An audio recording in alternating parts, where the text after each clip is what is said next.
I'm not muted. Hey, Brenda, can you hear me?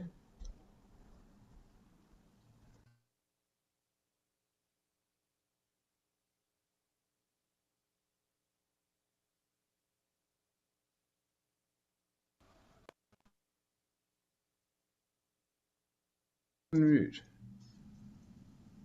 Oh, she's in the bathroom. What?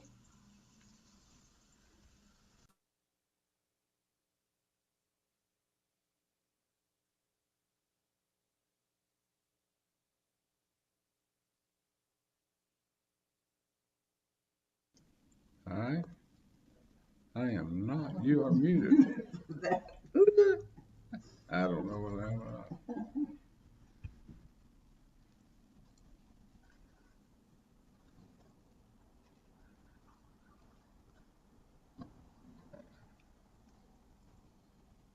Thank you.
There we are.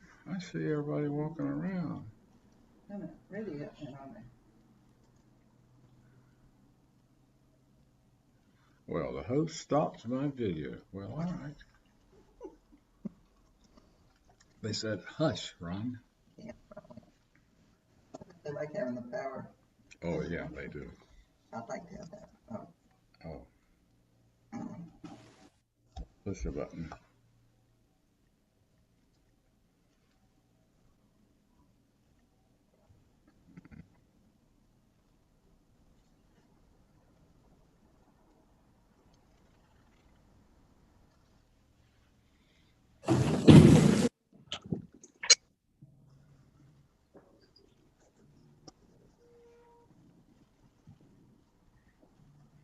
Okay.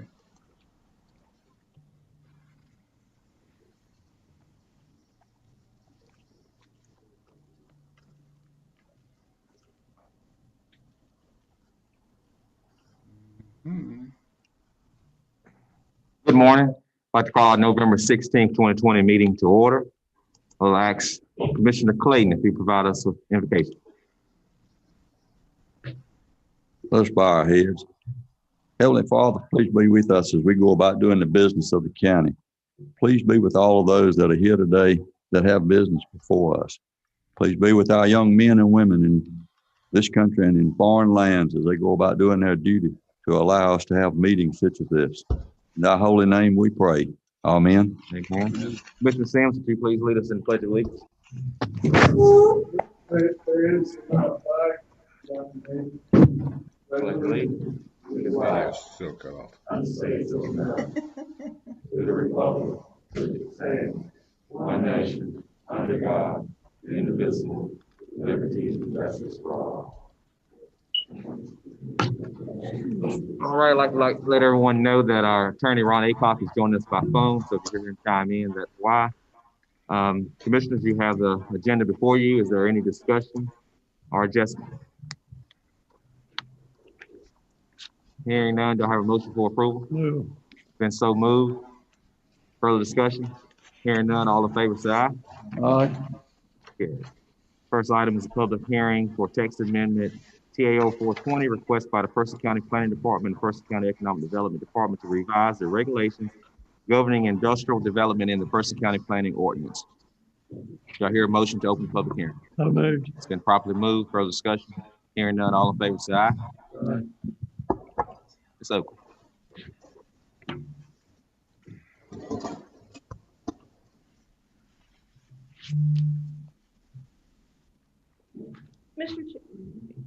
Just a little better since I'm by myself. Mr. Chairman, members of the board, good morning. I would like to state for the record that all general statutes and planning ordinance requirements have been met for this public hearing. I'd like to submit my staff report into the record at this time. In the interest of time and in the interest of the number of agenda items, I will condense this Kayla's original presentation on this text amendment, kind of summarize, give you an update on where we're at in the history behind this text amendment. So the industrial section in our current zoning ordinance is very poorly written. If you are not familiar with it, we basically have industrial uses that are listed in a table of permitted uses. From there, it refers individuals to Note 2. Note 2 is divided into light and heavy industrial uses. And from there, once you figure out the use, you basically have to measure how far the proposed use is from an existing single-family dwelling. Uses greater than 250 feet require a special use permit in the light industrial classification, whereas heavy industrial uses have a similar requirement, but you measure by a quarter of a mile, or excuse me, half a mile. By handling all of the uses in the manner such as this, it kind of circumvents the logic for having an industrial or general industrial zoning district. For example, you could have a proposed light industrial use that wants to go into the general industrial district and have to go through the special use permit process and have 2 public hearings. So the purpose of the industrial zoning district is really to group like industrial uses and to not have to go through the public hearing process, particularly for light uses. Please keep in mind that we do have buffers in our ordinance. Depending on the type of use, that buffer could be anywhere from 50 feet to 150 feet, and staff's not proposing any changes to that section. The other issue with the ordinance is that there are industrial uses listed in Note 2 for both light and heavy industrial uses, and some of those uses are duplicated in the table, not all of them, just some of them randomly. Some uses are listed in the table and not in the notes section. That section of the ordinance is very difficult for citizens to navigate and even for staff at times. Sherry Wilburn, the ED director, always has to confirm with staff any proposed use that she has just because of the way the ordinance is currently written. So staff talked with Sherry a while back about the ordinance language and asked her if she would be willing to partner with the planning staff to amend this section of the ordinance, making it easier, first and foremost, for citizens to understand, while also supporting economic growth in the county and protecting the residents. She agreed that the ordinance needed amending. Planning staff started work on this process. As usual, we researched surrounding counties and counties of similar size and nature in North Carolina. Once the draft language was completed, it was then presented to Sherry for her initial review and any modifications. It was also presented to the EDC board where they gave it a unanimous favorable recommendation of approval. So I'm going to hit or highlight some of these slides. Again, this was previously Kayla's presentation. Some of the changes are very, I think, easy to understand. So I'm just going to kind of highlight the larger changes. For example, the definition of industrial use is being proposed to be amended to just be shorter, more concise, and also refer individuals to Note 2 in our planning ordinance. So again, the table that I have on the screen is kind of to give you an example of what I talked about previously. There were uses that were in the table of uses and also in Notes 2. So what we're doing is proposing to remove them from the table. So anything that is remotely industrial in nature, citizens will now have to look to Note 2 to see where that use is listed. So everything will be in one section of the ordinance. On the reverse side, we also had uses, again, that were listed in the notes section that were not industrial uses. They were removed and added into the table. I'll go over them in a few slides. So this is probably the most important slide in my presentation and kind of the meat of the text amendment. Staff is proposing to have both a light and heavy industrial use category in the table of permitted uses, which you can see on the screen in front of you. Both uses will still refer individuals to Appendix C, Note 2 for additional regulations and examples of uses. So we went through each one and decided where light and where heavy industrial uses are appropriate, where they need further review and public hearing, and where they should be prohibited. And we also did this and compared it to other counties in the state. So we are proposing that light industrial uses be prohibited in the R district. And just a side note, they are currently prohibited in that district.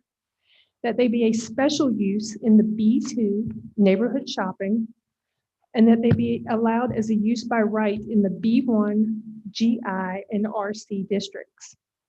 Again, keep in mind that we still have the buffering requirements in place. Heavy industrial would be prohibited in the R district, the B2, and the RC. Staff does not feel that heavy industrial uses are appropriate in those districts, even with the required buffering. Heavy industrial uses by nature are just more intense and they can have a greater impact on the neighboring parcels. So that's why we are proposing that they not be allowed in those districts. We are proposing that they would be allowed by right in GI and would require a special use permit in B1 highway commercial.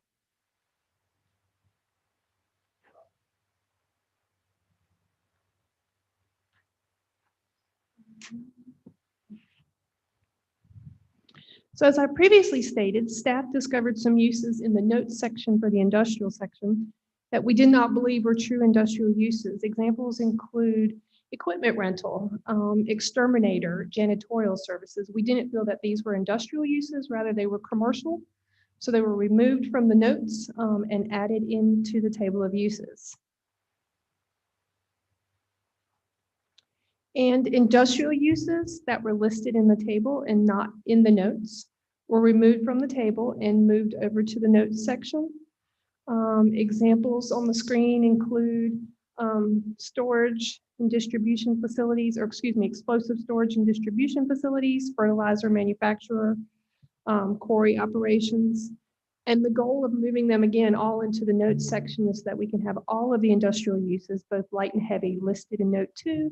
So they're easy to find in one location.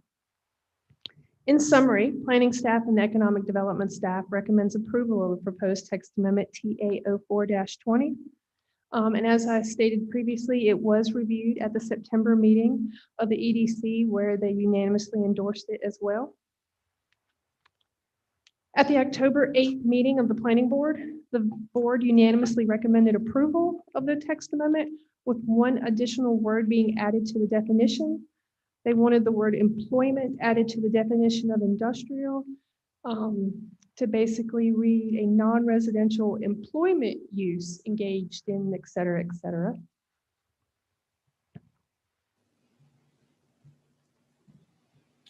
The board is required to make a motion to include the statement of reasonableness and consistency. And I have a proposed statement on the screen in front of you, and it was also included in your packet.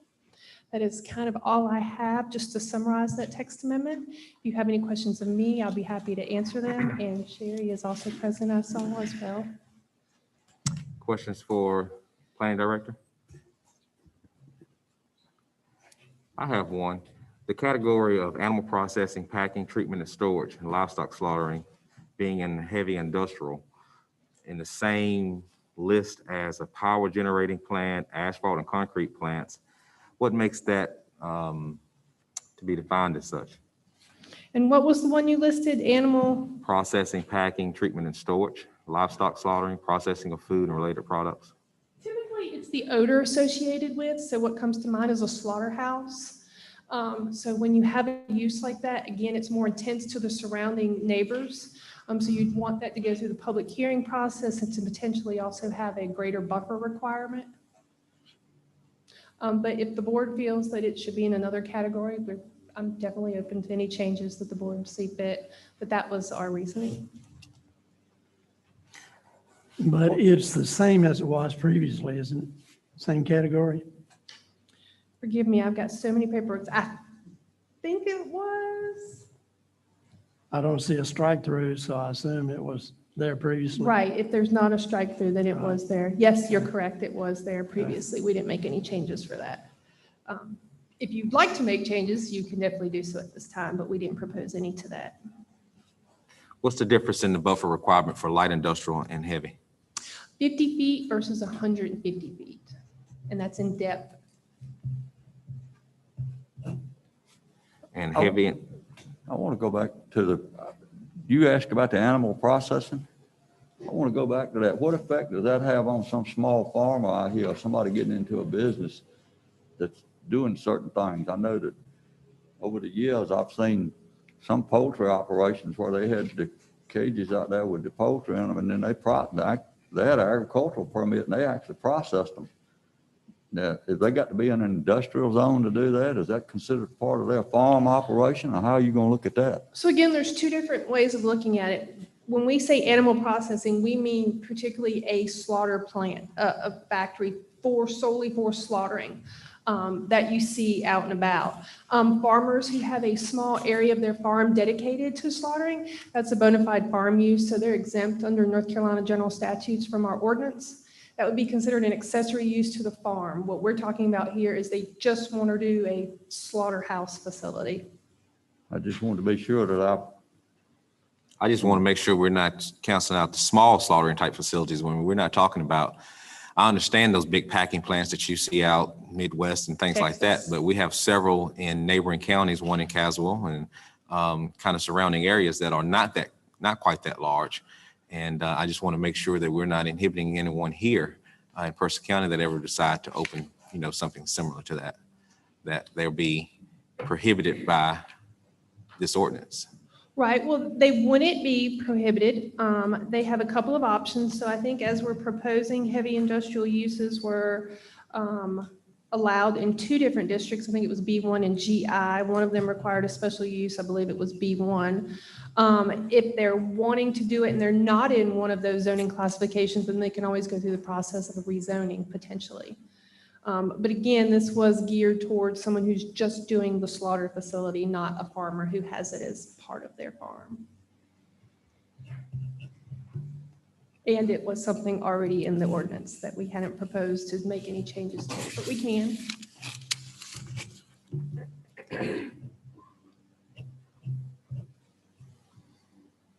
Further questions for the planning director? Do we have anyone signed up, Madam Clerk? Okay, there's no other questions. Do I have a motion to come out of public hearing? So moved. It's been moved properly to come out of closed hearing. Further discussion? Hearing none, all in favor, say aye. Aye. All right.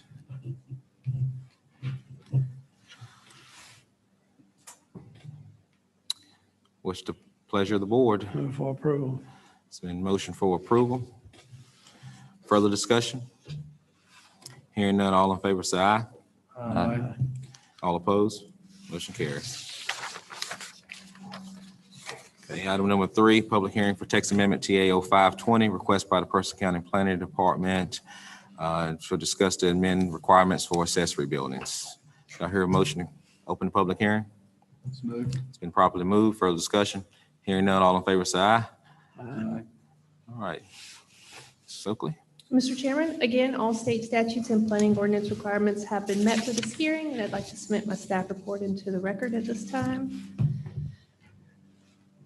So to give you a little bit of history on this text amendment, back in the spring, we had a customer come talk to us about placing an accessory building on a parcel of land that she owned. It happened to be on a vacant parcel, and her house was on the adjacent parcel next door. People often subdivide out their parcel that their house is located on for financing purposes, so they're essentially financing less land with the house. Our court ordinance currently reads that accessory buildings shall only be allowed on a lot upon which a primary dwelling, multifamily dwelling, business use, or industrial use exist. We had to inform that person, as we actually have to do often, this is a common request, that she could either combine the two parcels into one, or she could consider proposing a text amendment to the planning ordinance. Long story short, she did end up combining those two parcels into one so she could get her permit, and she has since then received her permit and erected her accessory building. But before doing so, she expressed her concerns to Commissioner Jeffers about this requirement. Staff was then instructed at a commissioner meeting to review this and to look at amending it to be more accommodating to people who own multiple adjacent parcels. The research that was gathered is in your packets, and the proposed language that we have before you is coming from Harnett County and Vance County. Bramble County also had a similar provision for accessory structures, but we just felt that Harnett and Vance's language worked better for our county. So,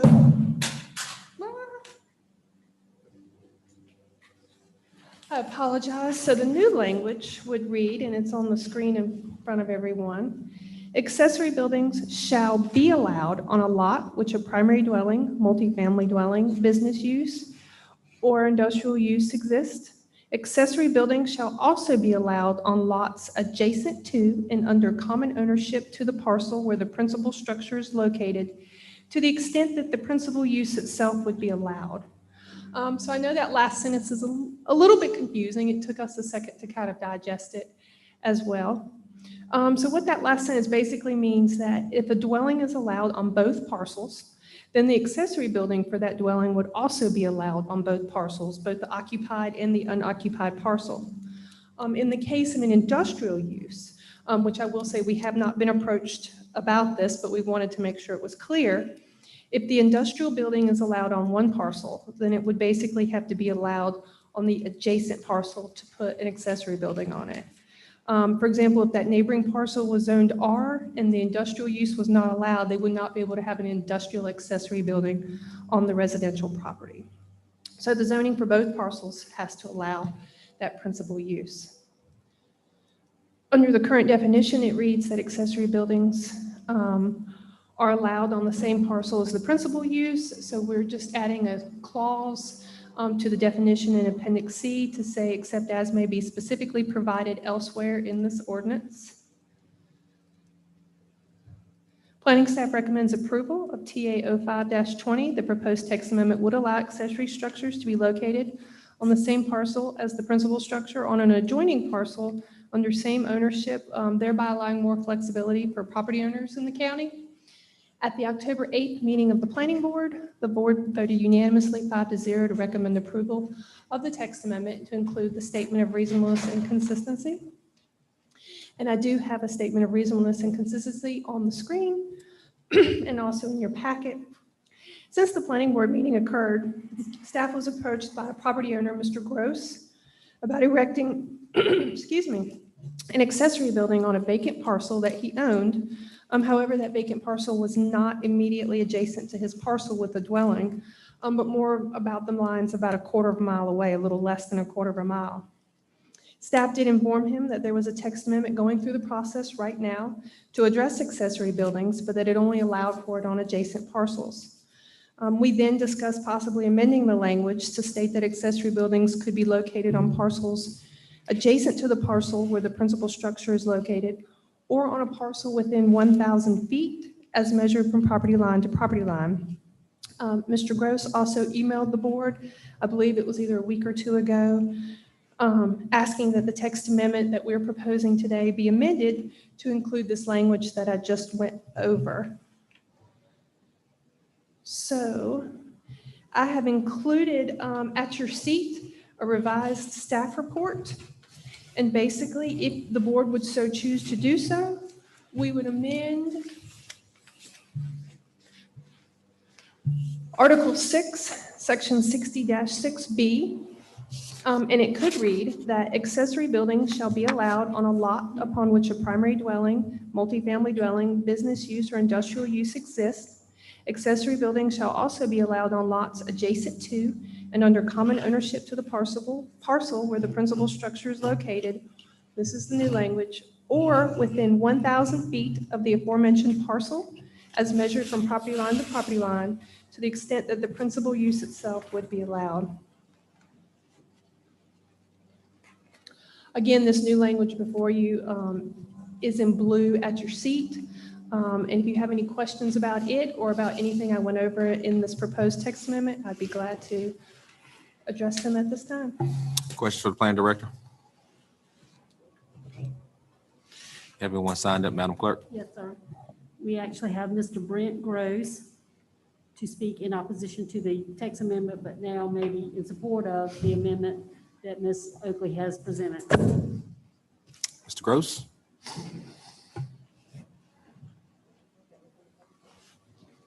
Thank you, Mr. Chairman and Commissioners, for allowing me to address on the amendment in TA-0520.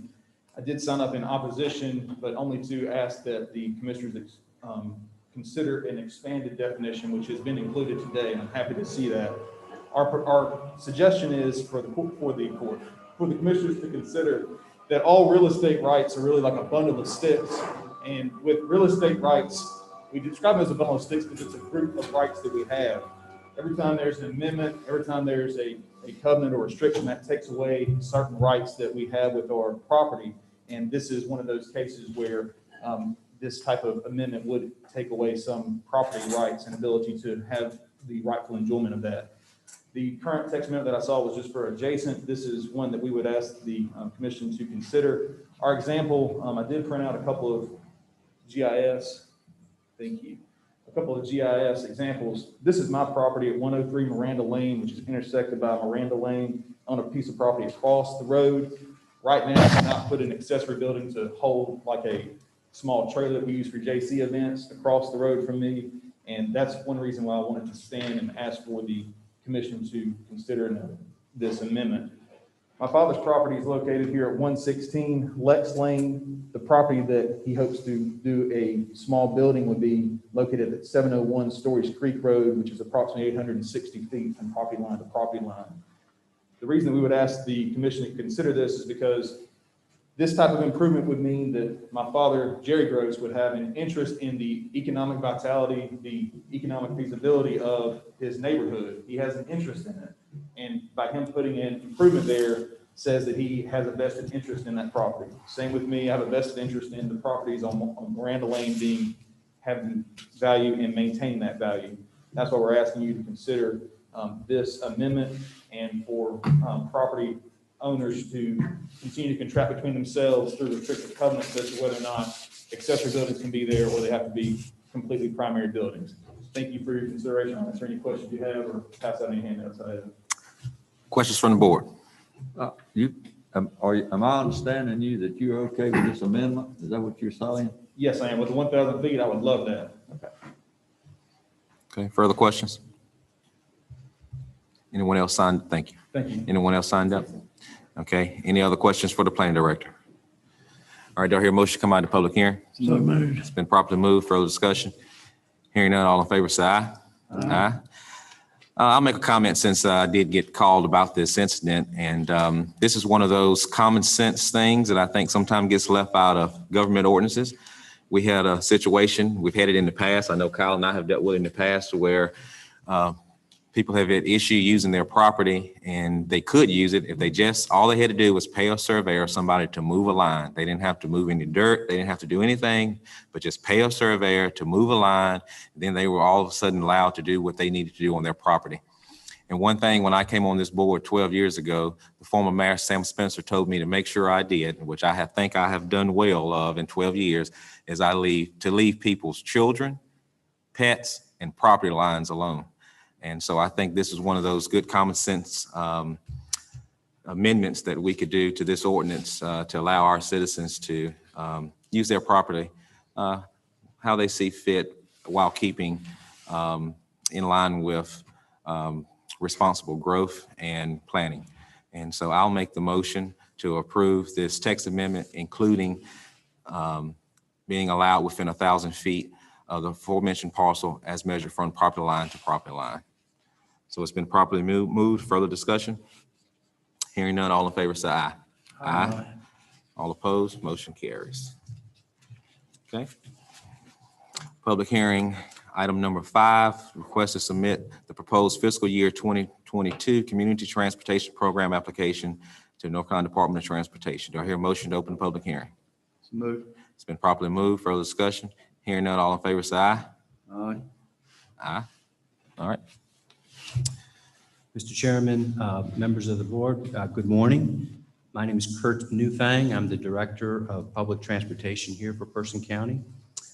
Wanted to let you know that all the required notices for the public hearing have been met and comply with NCDOT standards. Before you is the information with regard to the proposed information for the budget for FY22. We are looking to secure a grant through the federal government to help pay the expenses for administrative costs and capital costs associated with this grant. The admin would involve 4 full-time current staff positions, and on the capital side, it would be the replacement of 4 vehicles. And currently, the local share responsibility for Person County would be 15% of the administrative costs. And on the capital side, it would be 10% of the capital investment for vehicles.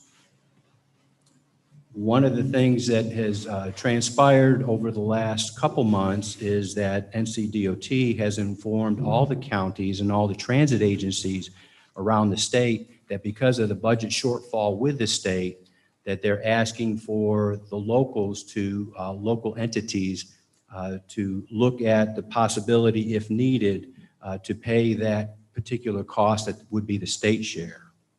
So instead of the 15% locally in Person County that we would pay for the administrative costs, it would be 20%. And on the capital side, rather than the 10% of the capital costs, it would be 20%.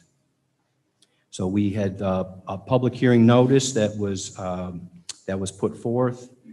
And I don't know, Brenda, if anyone has signed No one has signed up. to speak. But what I'm asking for this morning is a motion that would be needed to support a resolution for the submittal of the FTA, which stands for Federal Transit Administration, 5311, that's the grant for admin and capital for FY22. It's for that application. I'd be more than happy to answer any questions that you might have. Questions from the board?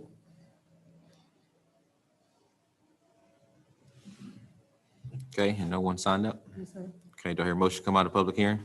Smooth. It's been properly moved. Further discussion? Hearing none, all in favor say aye. Aye. Okay, consideration to grant or deny the request. It's been properly moved. Further discussion? Hearing none, all in favor say aye. Aye.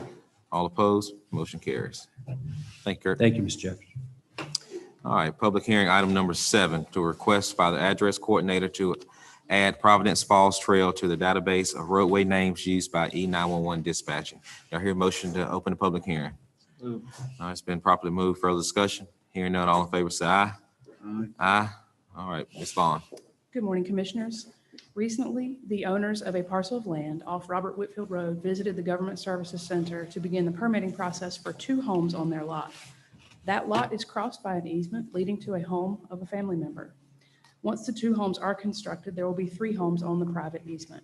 This triggers Article 4, Section 402H of the addressing ordinance, requiring a private driveway serving 3 or more structures to be officially named.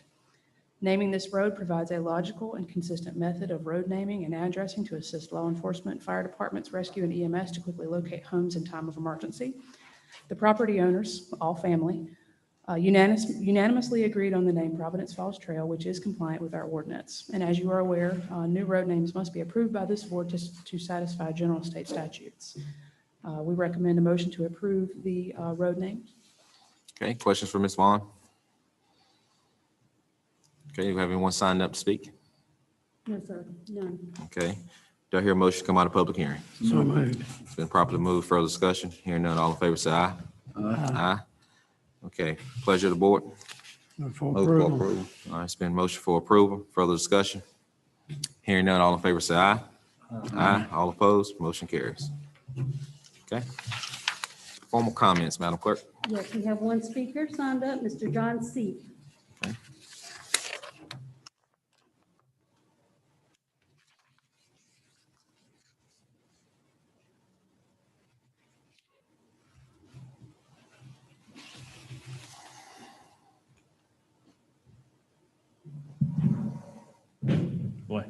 that resonates. Good morning. Morning. Mr. Clayton, Mr. Jeffers.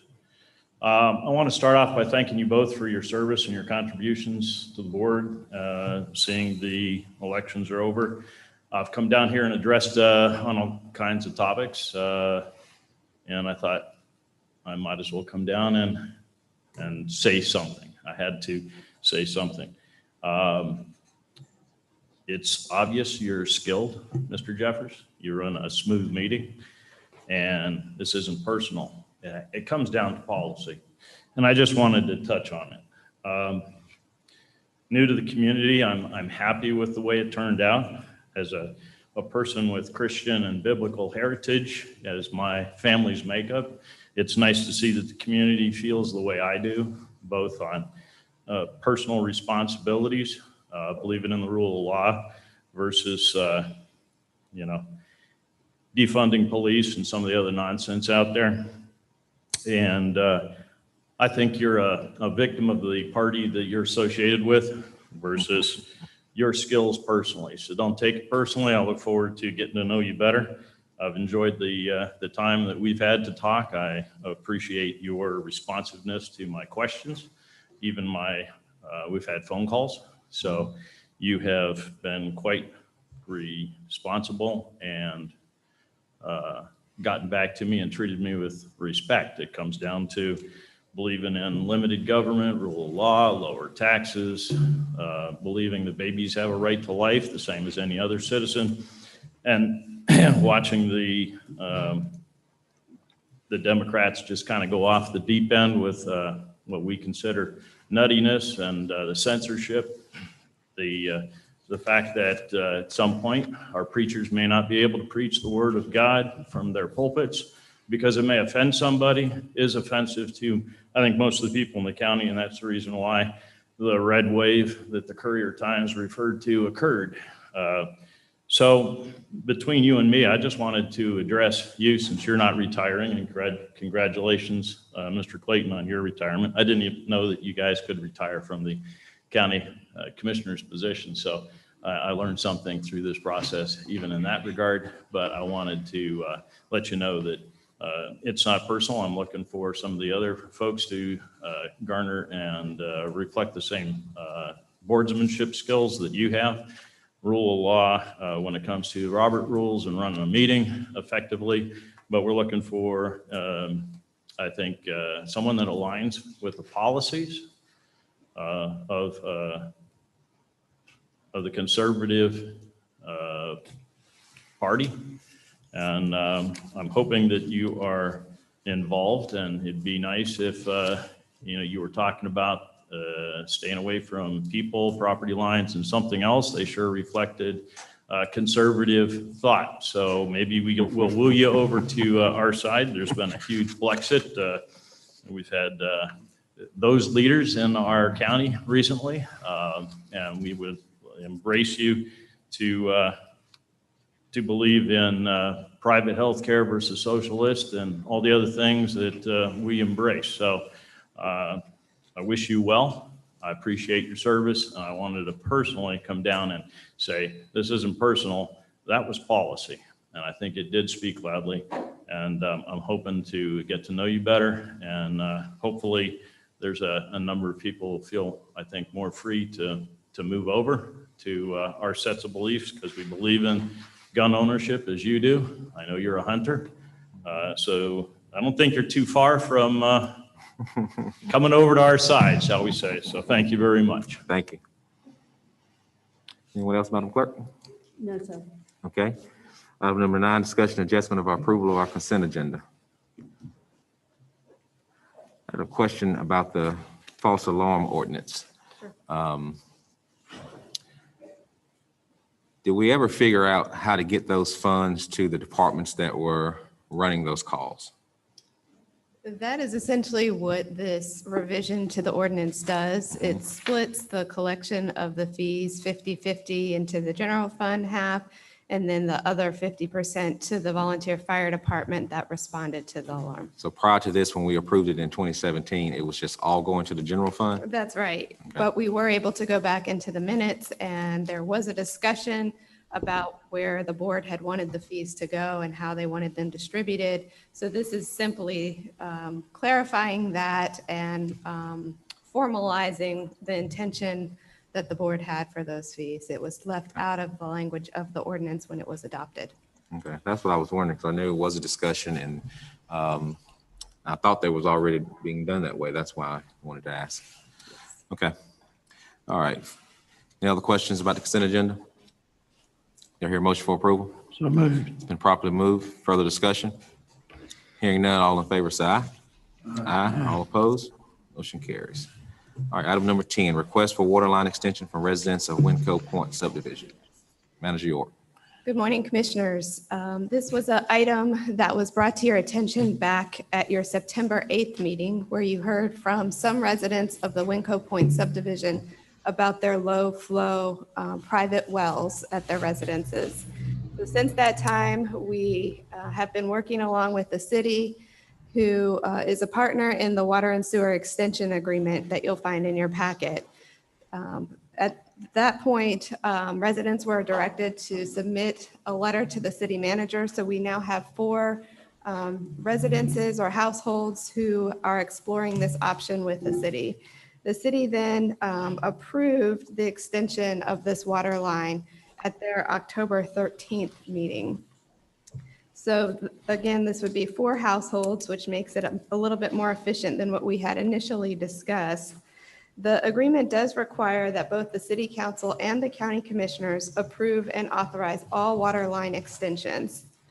Then the way that the responsibilities are divvied up with the agreement is that all the extensions are funded by the county from our water and sewer construction fund. And then the city handles all of the engineering contracts and plans while the county obtains rights of way and permits per the agreement that we have in place. So this is requiring a 6-foot line. This is along D-Long Road and Victoria Lane off of Highway 49. The estimated cost that we've gotten back from the city is $220,625. That would provide water to the first 8 houses on Victoria Lane. If we wanted to serve any additional houses within the Winco Point subdivision, the water line would have to be further extended down Victoria Lane for an additional $121,875. So if you wanted to capture the entire subdivision to provide city water to all 13 existing homes plus 4 vacant lots, your estimated cost is $342,500. What questions can we answer? We do have enough money in the water and sewer fund. As you'll recall, we made an appropriation of $1 million when we were working on our landfill negotiations. So the current balance in that fund is approximately $1.2 million. And the agreement then would have a portion of fees paid coming back to the county. That was my next question. Yeah. Once they have city water and they start paying that, we get a portion of We the do. bill or something coming back to the county. Is that correct? That's correct. Okay. Anything in excess of the city rate, 50% of the excess rate comes to the county. And they also charge a tapping fee of 115% for the city. The county gets the 15% of that fee. Okay. And as far as, since we got Russell here, how much value will be added to those homes by now having access to city water? Do we see any increase in the value when we're?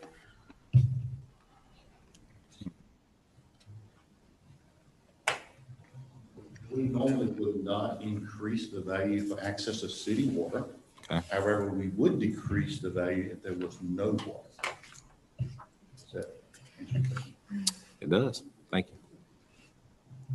you. Okay. Questions from the board? Mr. Chairman, Yes, sir. do we normally, and have we in the past run water to subdivisions? The way I'm reading this right here now, this is no expense to the owners of this property. Am I right? Am I reading this correctly? The expense would come in the fees that the city would assess, but in Down the terms road. of the extension of the line is borne by the county. But if a developer was developing a piece of property out here and was gonna put a water line in it, wouldn't there be some type of charge so much per foot, or they would have to put it in and donate it back to the city and the county? And I'm just throwing a warning out here that sometimes you step off on something and it's a slippery slope. Right. Are we setting a precedent here that we're going to provide water if it's within a certain distance of our water lines or the city's water lines, which most of the time we bought, paid for, and gave it back to them that are outside of the city. Now, we're going to fix to set a precedent here about how we're going to do this. And I'm not saying they don't need the water and that I don't want them to have it. I just want to be sure that it's understood what we're doing. You know, are we setting precedents? You know, do you? Haven't we done this in the Is there past some out kind in of Timberlake? assessment that needs to be done? You know, we're paying the whole thing. You know, Right. should they be paying a third of it or a fourth of it? Or Right. are we willing to go with the route we're going? Now, I know they need water. I understand that. But this is a separate issue from that. Hadn't the county already done this prior to, I think, out in the Timberlake area? Since I've been here, the only extensions of water lines have been for commercial. We've done Teresa Baptist Church. We did a sewer line at Roxborough Christian Academy. I'm looking at Janet, who could go a little further back than my history. Wasn't there here. some mobile home park or something out in Timberlake we did one time? I know we've also done contaminated wells with grant or state funding to help those residents, but not put in local funds on that. Back in the late 90s, early 2000s, we did work with the city, and we extended water lines both north off 501 North and south off 501. Those were pretty much grant funded and used to extend to allow for further development. The county did not solely fund the extension of the water lines. And those wells did have some contamination or low quantity. That's right. When I came on the board, we were just finishing up the water lines on the south end of the county, and they were grant funded. And, Right. the county looked after it and got the grants and turned it over to the city when they got through. We worked out the agreement that you were dealing with right now. I don't have a Right. problem with doing this now, but I'm just throwing a warning out there that, you know, you fix to kind of step out there We are. when somebody else comes in here with a bad well or with a bad something else. And in my personal opinion, it should be some type of policy, and I don't know whether it needs to be with the health department or the county, that if you're in a subdivision and they start drilling wells and they have 2 or 3 bad wells, there ought to be a red flag thrown up to the developer that, whoa, we're not fixing to pursue this until we see what we're gonna do with the water in this situation. Because, you know, Okay, I'm let's just throwing it out there. I don't have a real preference. If this board feels comfortable with going forward with it, particularly 3 of y'all that are gonna be on here next month, I don't have a problem with it, but I just want to throw the flag out there. If you think you ought to look at assessing people a small amount or no amount, or however how you want to do it. But I think you ought to be aware of what you're doing. We could certainly revise or amend the agreement that we have with the city. It's dated back from the 90s. It's out of date. I know the city manager has expressed wanting to make some adjustments and amendments to it as well. So that would be a route where we could change the terms of the agreement. But as it stands right now, it does not ask the residential user to share in the cost. And we are hearing from some other residents in other parts of the county expressing similar interests now that this has come up. Yeah, give me my $50,000 well. Maybe we ought to look at reviewing the policy that we have there and maybe tabling this and coming back to it to give them an opportunity to get back with us and let us know what they can work out as far as another contract with the city. Okay. Before I accept that motion, was Ron saying something? No, sir, I was just observing you have the authority, if you desire, to do exactly what Mr. Sims has suggested. It's within your discretion to make the full grant or to revise your rules. But once you make a grant like this, there would be some question as to whether you could fail to make the similar grant to another applicant. Okay, thank you, Mr. Attorney. Now I have a motion to table this. Yes, sir. Okay. It's been motioned to table. All I will say is that I wish this concern was brought up when the residents were here before we asked them to go to the city, get approval, which they did, and then we come back and we throw a roadblock in it. We put $1 million in that fund 2 years ago for a problem that we don't know even exists down 158. You all know where I'm talking about. And we funded $1 million in that water line on the possibility of something maybe happening later on that we have no evidence of, but we do know these residents are struggling with water. They pay taxes in this county. And I think when you start looking at other residents or subdivisions, obviously it will be dependent on how close they are to a water line, which this facility is, and many subdivisions are not. And so I don't see it as setting a precedent, because we're not just running water lines all throughout the county to where we will hit all these subdivisions. And I think it's sad that this wasn't brought up prior to, after we've had these residents to jump through all these hoops just to table it and possibly kill it or throw a roadblock in it now. Further discussion. Hearing none, all in favor say aye. All in favor of the motion to table? All opposed? Aye. Motion carries 4-1. Item number 11, Triangle Trails Initiative, Commissioner Hutchison and Chuck Flink.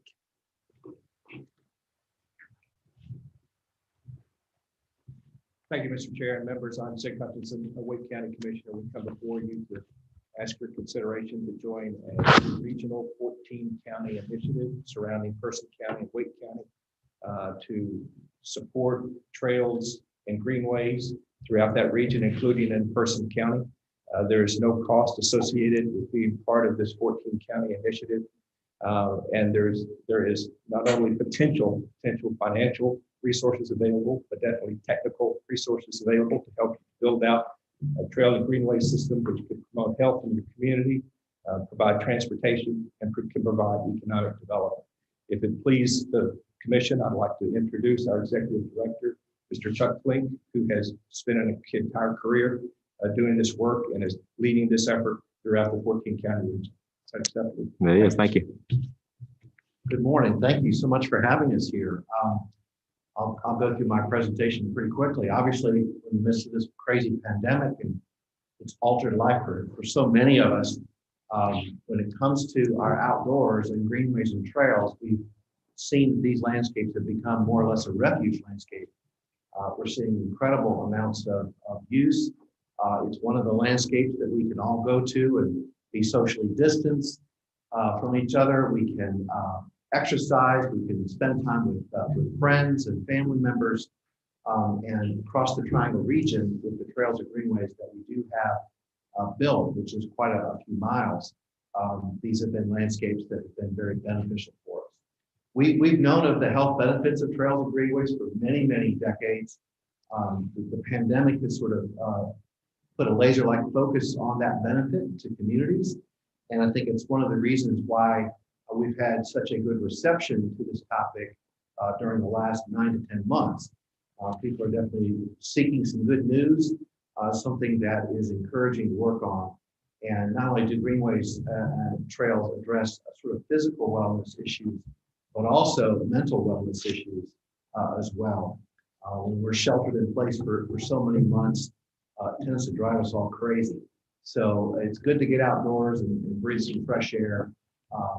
And also, Stig and I, we've been, as Stig mentioned, there's no cost to counties or the public sector in terms of what we're trying to do, but we have been talking a lot with private sector partners. And so they've been asking us constantly, what are we doing to address issues of culture and diversity with greenways and trails? And the projects that we're working on here across the 14-county region and stuff that I've been working on for 35 years across the United States. And we take this very seriously.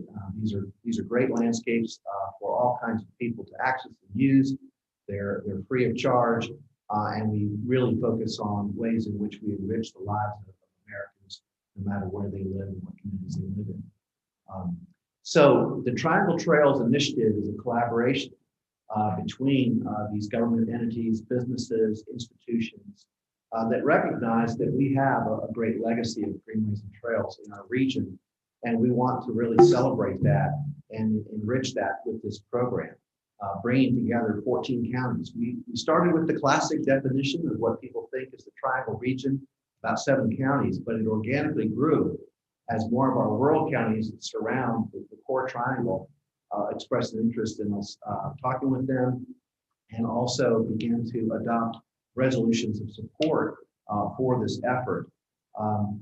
So the counties that are in red on this slide are those that have adopted resolutions of support for this Triangle Trails initiative. There are 5 counties that we're currently in discussion with, including Person County, but Franklin County is also taking up this resolution of support, and we're actively working in Lee and Moore and Cumberland County on the same type of resolution of support. These are this is just a couple copies of the resolutions of support. If you want to see any more of the resolutions, I'm happy to supply them to you, but I did provide a couple just as examples of what the counties have been adopting. What's really fascinating to us is that when we consider the regional greenway efforts in North Carolina, the Carolina Thread Trail, which was established about 16 years ago, 15 counties in the sort of central southern part of our state, and then adjacent to that, the Piedmont Legacy Trails, another 14 counties. And if you add our region to that, it's about 38 counties in the central part of North Carolina that will all be under an umbrella regional greenway organization. And that speaks well for North Carolina in terms of the way we look at our outdoors. The outdoor industry in America is the 3rd largest economic generator of revenue in our nation. It outperforms in terms of economics the oil and gas services industry and the pharmaceutical industry. So it's about $1 billion of economic generation each and every year. And much of our economy has been really hurt by the pandemic, but the outdoor industry continues to be pretty robust in that regard. The Thread Trail is supported by a really broad cross-section of business and industry in the Charlotte metropolitan area. It also touches on a number of rural counties who all believe that one of the benefits of being part of this strategy is the economic benefits that will come to those counties. And they started out with a 500-mile vision, and now they're up about 1,500-mile trails across that region. We were fortunate in our region, which SIG was the star of this show. The local NPR station did a really nice feature on the Cross Triangle Greenway, which is one of the longer off-road greenways in our area. And it's about 50 miles in length to go from downtown Durham to downtown Raleigh, and then all the way out to the Neuse River. It just continues to get longer, and then you can go from all along the Neuse River all the way down to Clayton, going south, and all the way north to the town of Wake Forest. So we have a really growing interconnected off-road system of trails. This is a photo of a trail ride that SIG and I participated on earlier this summer with a group of folks who were celebrating the gentleman's 60th birthday. So we went on a 60-mile bike ride across the Triangle region just to show how it's connected. And also right now, our North Carolina Department of Transportation is leading a Great Trail State effort. We're looking at all 100 counties across North Carolina and ways in which we can be connected by trails and greenways. So that study is set to wrap up in 2021 with a recommendation that will be embraced across our state. And this is some of the work that's being done so far on looking at how we're all interconnected by these trails and greenways. So this is the map that we've generated for the Triangle region using the information that's come out of that Great Trail State effort by North Carolina DOT. And you'll see in Person County that there is a spine of trail that would come up. A lot of people know that as the Timberlake Trail. Some people call it the Roxborough Rail Trail. It's a vision right now, something that would hopefully come to pass. It's along the Norfolk Southern line, and Norfolk Southern has not yet disposed of that railroad track. But it's been a project that's been an active conversation for many, many years about a potential connection. So that would be the corridor that we're looking for here in Person County.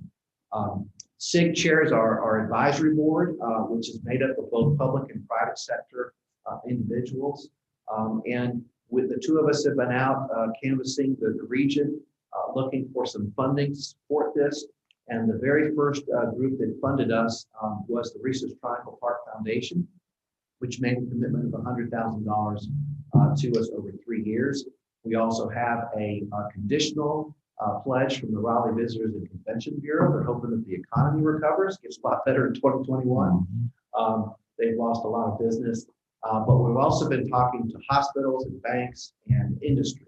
And we have some very good conversations that are going on. We're hopeful to raise the money that we need to jumpstart this operation in 2021. So the specific request that we have of the Person County Board of Commissioners today is to look at our resolution of support that we've offered as a draft. And if you're like-minded, we would love to have your support for the effort that we're trying to generate here across the 14-county region. Just to emphasize again what Sig said, there's no cost to the county in this. And quite honestly, the resolution, if at any time it causes heartburn, it's completely rescindable. But we're just trying to get this resolution support. It really helps us in our fundraising efforts and getting the organization launched. So thank you so much for your time. Thank you, Chuck. Questions from the board, comments? Yeah, I'd like to comment. I'd like to thank both of you gentlemen for coming today. And also, I want people to understand that the railroad corridor is just sitting there right now, not being used. And that if it was used for that, for any reason, down the road, my understanding is if it was ever needed for a connector from Durham to Roxborough, which I've always been a little wary of.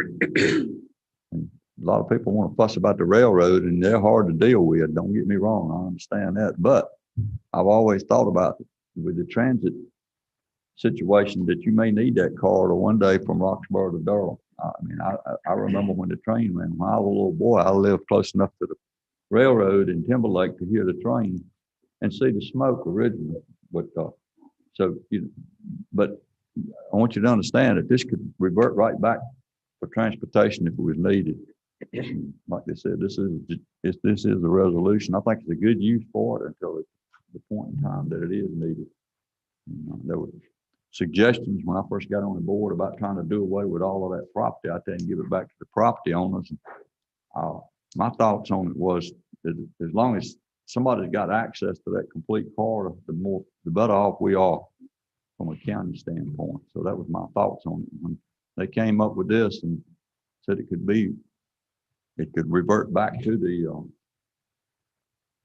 for that purpose, then I felt good with it. So Yeah, there's a Interstate Commerce Commission actually has a program where they allow these rail corridors to be rail banked and used as trails in the interim. And if at any time that corridor, which remains intact, would be used for future transit operation, it's there, it's intact, hasn't been lost. It's been used as a trail, and then if we turn into train or transit use, then it's really easy to accomplish. So that is a program of the federal government, and it's a program that this county can pursue in partnership with NCDOT. Mr. Chairman, if there's other comments, it'd be fine, but if not, I'd make a motion to approve the resolution. Okay, we have a motion to approve the resolution of support. Further discussion from the board? Hearing none, all in favor say aye. Aye. All opposed, motion carries. Thank you all. Thank you so much. Wasn't a beautiful drive up to Person County this morning? Yes, sir. Beautiful job. We love Person County. Item 12, Louisiana. We have some vacancies. Louisiana Pacific Appeal of Late Listing. Tax Assessor Russell Jones. Thank you. I have an appeal this morning from Louisiana Pacific about a late listing penalty. Louisiana Pacific was not able to be with us this morning. I do have a letter in your packet from Mr. Ken Shook, the direct tax manager, explaining his point of view and why he thinks the penalty should be waived. Late listing penalties are a result of not adhering to the deadlines of listing your property taxes, mainly your equipment taxes in this case. The deadline is normally January 31st. However, the office does offer by general statute extension. You have to ask for extension during the normal listing period, which Louisiana Pacific did. Actually did very early. So January 2nd, they asked for an extension. We granted the extension to April 15th, which is the latest date we're allowed to do by law. However, due to COVID, according to Mr. Shook's appeal letter, they had some staffing issues and they did not actually submit their listing form until April 29th, which is about 2 weeks late. Therefore, we did apply a late listing penalty of just under $25,000. The only difference between this case and a case you heard last year from another large industrial client was the issue of COVID. Last year, we had someone who asked for extensions after the normal deadline and was not granted an extension. Some interesting facts about the COVID impact. This year, we actually had better compliance than we had last year. We had also 2 other pretty large late listing penalties. One was over 7,000 and one was about 1,100. We actually had over 2,200 late listing penalties, which is less than last year, but you don't hear a lot about these because most of them are so small. Most of them are less than $10. So the only time you really hear a late listing penalty being challenged is when there's a large corporate taxpayer. So the question would be, is COVID enough to rule this one differently than you've done in the past and different than you did last year with a $45,000 penalty? Last year, $25,000 on the table this year. Can you speak, Russell, to the adjustment he asked for the about the sewer and some equipment control systems being considered as computer equipment? What would that do to the late fee? We actually have already adjusted down for those issues. Okay. One thing was they had listed their improvements to the septic system as a business personal item erroneously. So we agreed that should have been not included with the listing forms. We did adjust that. And then the other equipment actually had a slight increase in value. So we adjusted that, bringing the penalty to the final number of $24,581. So that's already been adjusted for. Okay, very good. All right, comments, questions from the board for Russell? I got a question. Keep talking about the pandemic. They're using that in this. Was there anything in the governor's or the legislature's recommendations or requirements about that? There was never an adjustment done at the General Assembly level that gave us any additional time. Okay, that's what I want to know. So the normal listing period actually ended before COVID started. However, when their extension was granted, they were in the middle of COVID with April 15th deadline. So the General Assembly did not allow extra time. But it actually happened before COVID. The extension was granted before COVID. Their extension lasted through April 15th. So it's right smack in the start of COVID. But I did have 2 other taxpayers that had large penalties. I'm sure we asked them part of their issue with COVID. They did not choose to file a formal appeal, so they're not before you this morning. Further comments, questions? Well, the date's the date. That's the way I see it. Wow. And, we didn't make accommodations for the previous company, and we set a precedent there, and I think this should stand as is. Is that a motion? Yes. All right, we have a motion to assess the late fee as is. But we can bring it up for discussion. That's just my opinion. We have a motion on the floor. Further discussion? Explain the motion to me. What do Charge them. Say it again. Assess the fee. Assess the fee? Yes. Yes. Okay. Further discussion? Hearing none, all in favor say aye. Aye. All opposed, motion carries. Okay. All right, item number 13, 8th Amendment to the Agreement of the Continued Development, Use, and Operation of Upper Piedmont Regional Landfill. Manager York. Good morning, Commissioners. I hope this is one of the final amendments to the agreement for the operation of the landfill. This is the 8th amendment that we're bringing to you. And this amendment is essentially taking everything that you approved in your 4th amendment, which was the meat of all the negotiations, and putting some logistics and timeframes to those agreements.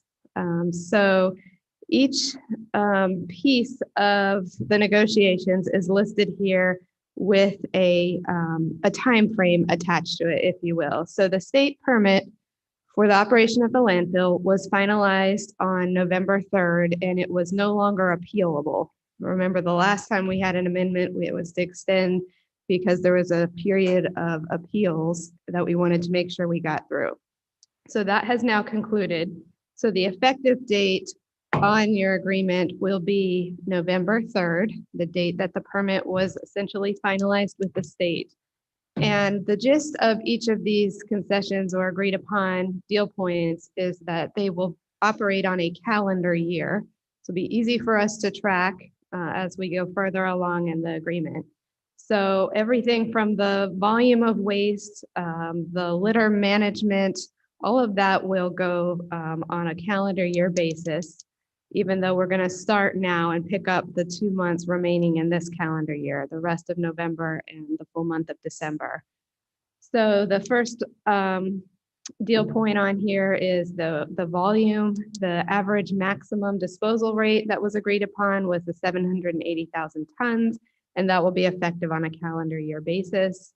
The litter management, as we've talked about, is $24,000 a year that Republic will put towards the litter cleanup across the community.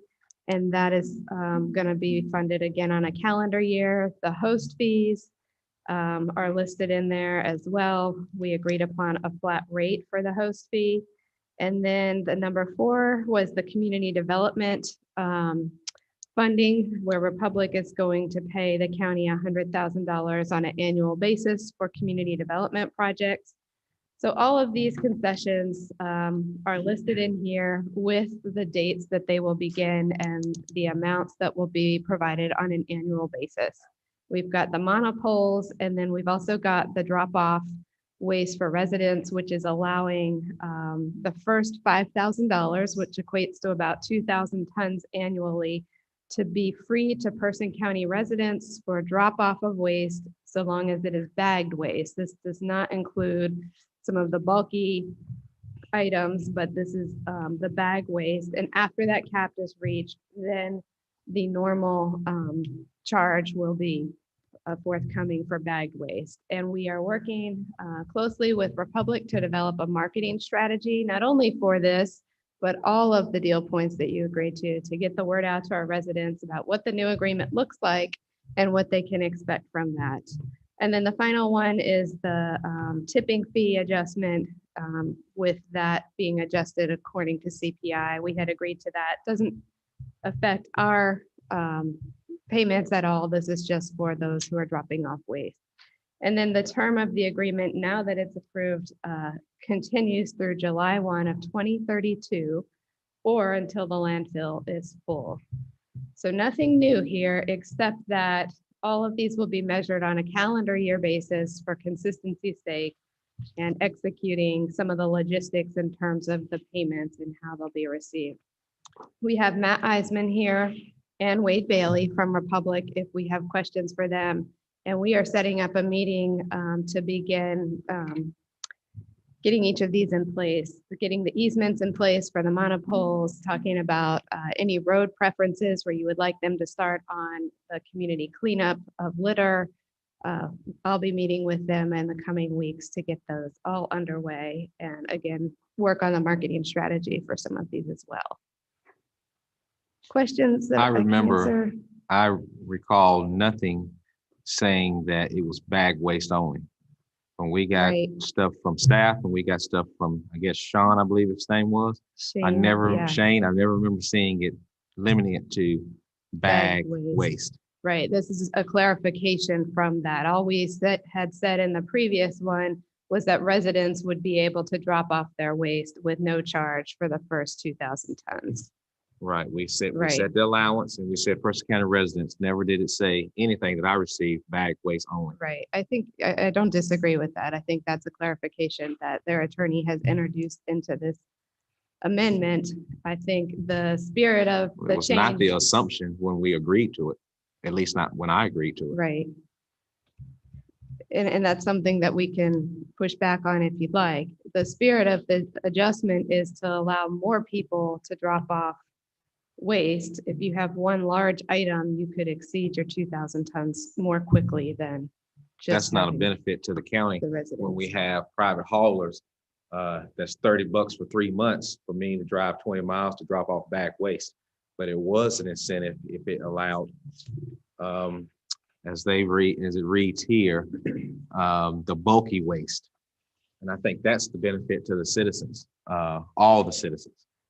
not just the ones that live around the landfill that would take bag waste. Sure. And so I would push back on that because that was not clarified when it was agreed upon. Yeah, you're absolutely right, Chairman. The language in the Fourth Amendment says that Republic shall allow county residents to drop off waste at the landfill at no charge to the residents up to a total amount of $5,000. All right. So what do we do about that? How do we push back? Well, I think that we're asking for adoption of the amendment, so we can either not adopt it today, or we could adopt it under the provision that that particular section is amended to go back to what was agreed upon, which was just waste rather than bagged waste. Okay. Whichever is the desire of the board. We don't have to adopt it at all or adopt it with a provision and then put it back to So Republic. we can make that provision ourselves today and then put it back in their hands. Yes. Gotcha. Either of you need to say anything? Okay. Okay. Any other questions, concerns? Okay, I'll make a motion to approve it with that provision. Okay, with the original With language. the original language to include bulky waste. Use their language. Okay, and I think it was just waste, just drop off waste. Okay. All right, it's been properly moved. Further discussion? Hearing none, all in favor say aye. Aye. Okay. Item number 14, schedule values call for public hearing. Man, he's good. Back again. It's come that time for the 2021 reappraisal that we need to call for a public hearing. A public hearing for the scheduled values must be held. We can only schedule it, we have to schedule at least 21 days after the call for the public hearing. That puts the first time that you can have this public hearing to December 7th meeting, which will fix it so you will not have to have a special extra meeting this year. You have to adopt the scheduled values no later than December 30th. In your packet, I've included a PowerPoint slide. And hindsight, I'm not sure if that was better to be covered today, go for the public hearing, or if you want to hear it twice, or if you have specific questions about that presentation, or if you want to go over the schedule values itself. I do have a representative from Pearson Appraisal, Emmett Pearl, and staff member Philip Christian, who are property appraiser here. If you have questions about that, how do you want to proceed on presentation? Pleasure of the board. 3 that'll be here. Move forward to set the public hearing for December 7th. Okay. Got a motion? Can you repeat that, please? Move forward to set the public hearing for December 7th. Okay, further discussion? Hearing none, all in favor say aye. Aye. All opposed, motion carries. Thank you, Russell. Thank you. Item number 15, update on falls watershed regulations. Planning Director Oakley and Commissioner Clayton.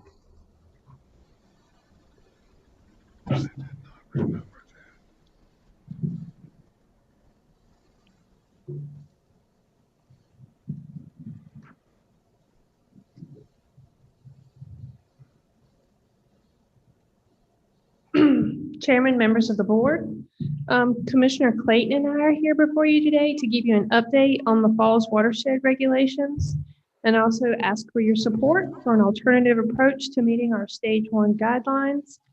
Just to give you a little bit of a history, the Upper Neuse River Basin Association was formed in 1996 to address water quality issues. And this was a presentation given to me by the UNRBA. So I'm going to kind of condense it.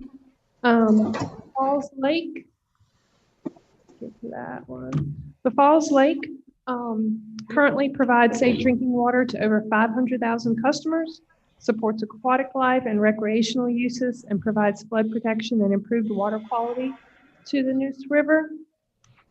In the summer of 2012, Person County adopted the Falls Watershed Stormwater Ordinance for new development in the southern portion of the county in order to comply with the state watershed regulations.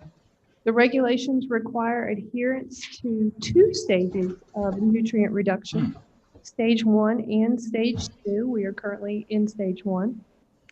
Since 2018, the UNRBA has been exploring an alternative option for achieving compliance with the Stage 1 existing development nutrient load reductions required by the Falls rules for watershed requirements. The funding estimate for compliance with the current Stage 1 rules for Person County, and this is an estimate, is anywhere from $3 million to $8 million. This estimate has a very wide range because the state has not accepted our consultants' proposed existing development phosphorus and nitrogen reduction values. And this amount that I gave you is in addition to our typical annual fees that we pay our consultant, which are approximately $20,000, and also our UNRBA membership that we pay annually at around $85,000. So, the interim alternative implementation approach, which I will refer to as the IAIA. The IAIA is a voluntary program that's been drafted by the UNRBA to provide greater flexibility in meeting the reduction requirements, which in turn reduces the cost share required by all of the UNRBA members. The IAIA does not utilize traditional individual nutrient load reduction that's based on poundage of nitrogen and phosphorus, but rather it looks at an investment-based compliance system focused on the entire watershed as an avenue to meet the required standards from the state. So in other words, instead of counting the pounds that are reduced in each individual jurisdiction, the IAIA counts the number of dollars that are invested into the overall health of the watershed. These investments can be done individually or through partnership with external jurisdictions. Staff has started to reach out to a number of local departments to see if there are local programs that we could participate that would qualify for this program. And I believe I remember it was about 2 or 3 years ago that the previous assistant manager, Sybil Tate, also presented to this board some options that would meet the proposed requirements, which included land conservation on what we refer to as the county farm in the southern portion of the county, or possibly even partnering with Durham County and investing in an algae scrubber, which in my understanding basically cleans the water in the creeks. The IAIA is a group effort, but compliance is assessed individually for each of the jurisdictions. Participation in this program requires a minimum of a 5-year commitment from each jurisdiction, but do know that individual jurisdictions may drop out of the program at the end of any given fiscal year.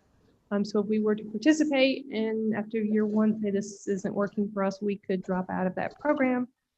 Just know that if we drop out of this alternative program, then we would have to go back to meeting the previous required funds, which we're estimating right now to be somewhere between $3 to $8 million.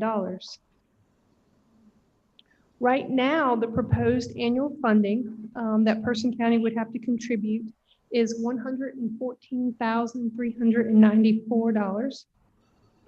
This annual funding level is in draft form because the IAIA has not yet been approved, so there could be some flexibility in that number.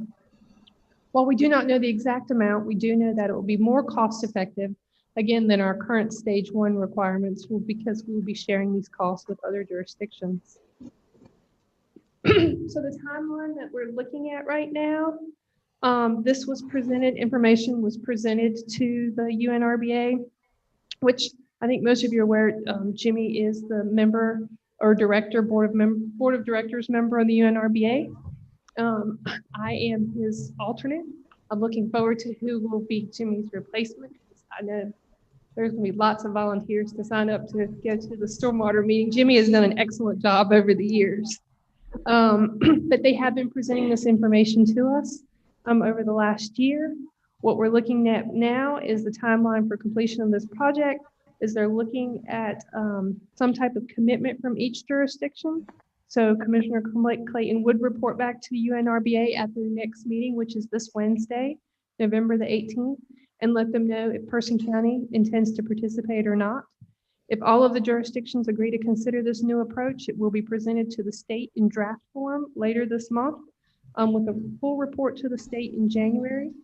If approved by the state, we would then begin implementing the alternative approach on July 1st, 2021.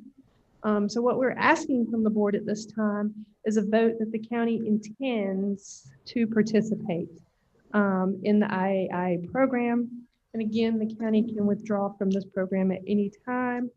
If the board does choose to participate, I will be back before you probably in the first quarter of 2021 with more of the finalized documents, which also includes the finalized monetary amount. And I believe Jimmy might have, or Commissioner Clayton might have something that he might want to add also to this presentation. Well, it's actually a situation on a program that nobody in this county and a lot of other counties are real happy with the stormwater stuff, but everybody wants pure water. So it's a catch-22. You get the Clean Water Act driving this whole thing. It's been several attempts to modify it and some modifications taking place, but the Upper Neuse River Basin really got involved in it in the last 10 years when we had the recession and the state actually didn't follow through with their responsibility to actually do the water sampling in Falls Lake like they should have been doing. And we picked it up, we being the Upper Neuse River Group, which is Wake County, Durham County, Person County, Bramwell County, a little bit of Franklin, not much. And most of the cities in that are in people like the city of Durham. This is a big deal to them, the Falls Lake, because there's some of their water bills over there, I've been told, have stormwater fees that are more than the water bill. And so, you know, ours looks not so good, but when you compare it to some of the others, they got a bigger bite in this than we have. But if we work together with this, it'll cost us less. And it's sort of like the oil filter in the engine. Spend $14,000 a year and let the Upper Neuse River Basin do the planning and do the presentation and carry it to the EMC and do all of that. Or you can take it on and do it yourself, but it's going to probably triple the cost at least if you're fortunate, because you're going to have a consultant. So the cheapest way for the county to go is back through the UNRBA. So, you know, I get through today, I'll be glad to make a motion that we agree to work through the UNRBA. And if the board down the road wants to change that, that's up to you all. But I will warn you ahead of time that due to the Clean Water Act and the federal regulation, of course, the State Environmental Management Commission is responsible for enforcing all of those rules. And to go back and give you just a little bit of history, I hate to drag politics into this, but when the Democrats were in charge, everybody said, oh, it's the liberal program. Well, it was the Clean Water Act. Really never got a lot done to it under any administration that's been in on the federal or the state level. When the Republicans got in, they looked at it, and due to all the environmental impacts and clean water, nobody's really made drastic changes to it. There's been some modifications made to it. That's the reason it's not costing us much more than that. And I really thought it was going to cost us more than it has. You'd asked me 5 years ago, I'd have said yes, but there's been some modifications made. And the executive director of the UNRBA is a former environmental management employee, so he knows which button to push over there to help us get things done, to modify. That's just a little bit of history on it. I got actually involved with it when I worked at the health department. UNRB was first formed. I went to some of the meetings that was through the Research Triangle group over there, the RTP. And it got moved. We moved it out about 10 years ago as an independent nonprofit, and everybody's a member of it, so we're contributing to that. But it's what she's asking today and what's being presented today. If you want to go on the website and look up the UNRBA Upper Neuse River Basin, you may have to put it in that way. But if you'll go look at that and see what all we have been doing and what we've spent trying to make sure that we didn't get over-regulated. And the original model that the state had was purely over-regulation because it was not a good model. Information and the sampling that we've done have allowed us to modify that. So I think we're in a much better position than we were a few years ago. So that's my take on it. If you got any questions for me or Laurie, either one, I appreciate her going to all of these meetings. They're usually in the middle of the month. We're doing Zoom, so if you want to join the one Wednesday, you're welcome to join it. Look on the Upper Neuse website. And it'll give you the instructions to get right into it. Questions from the board? The 114,000, would that come from the stormwater fee? Yes, sir. And Jimmy, first off, I appreciate your time, your long-standing time to go to these meetings, and you've been an asset to us, representing Person County, all that. One question is, okay, so you mentioned in the long run, it's going to be easier. Do you have an idea of what cost savings this would be for the county? I think because we don't know how much the state would charge us again right now, they're saying compliance with stage 1 could be anywhere from 3 million to 8 million. So if you're looking at 114,000 potentially times 5 years, whatever that comes out to be, and look at that difference from even $3 million, that's a significant change. It's 2 million and some change. Something like that. Probably a couple $1 million savings to the county over the long run. And again, the county can withdraw at any time if they see this program is not working for them. Further questions? What's the pleasure of the board? Move for approval. Been properly moved for approval. Further discussion? Hearing none, all in favor say aye. Aye. All opposed? Motion carries. Thank y'all. I want to say one more thing, and sometimes you mess up saying one more thing, but I just No, I'm just I appreciate the board supporting this because it's a regional thing, and it's pretty complicated when you start dealing with this Environment Management Commission. You got some people over there that are not flexible. They want to be real rigid with all of these rules, and we are not City of Durham and the City of Raleigh. We're different from them, and through the Upper News Group, they've taken that into account and taken agricultural interest into account. I just want to throw that out there. It's, like some of them said, it can be kind of complicated. Thank you. Item number 16, appointments to the Voluntary Ag District Board and Board of Health. Clerk Reeves. The Voluntary Ag District Board recommends a 3-year reappointment of Coleman Whitfield as the Farm Bureau representative, as well as Norman Boyette as the Grange representative. Also in your packet was an application of interest received for the Board of Health Engineer Representative vacant position from Mr. Mike Legley for a 3-year term. Move for approval. Well, it's been properly moved. Further discussion? Hearing none, all in favor say aye. Aye. All opposed? Motion carries. Thank you. All right. No chairman's report, manager report. Nothing to report. All right, no report. Commissioner Sims? I'm sorry, Vice Chairman Powell. No report. Commissioner Sims? No report. Commissioner Clay? No report. Commissioner Breed? No report. All right. Do we have a motion to adjourn? So moved. It's been properly moved. All in favor, say aye. Aye. You can talk to any of them now. The meeting's over.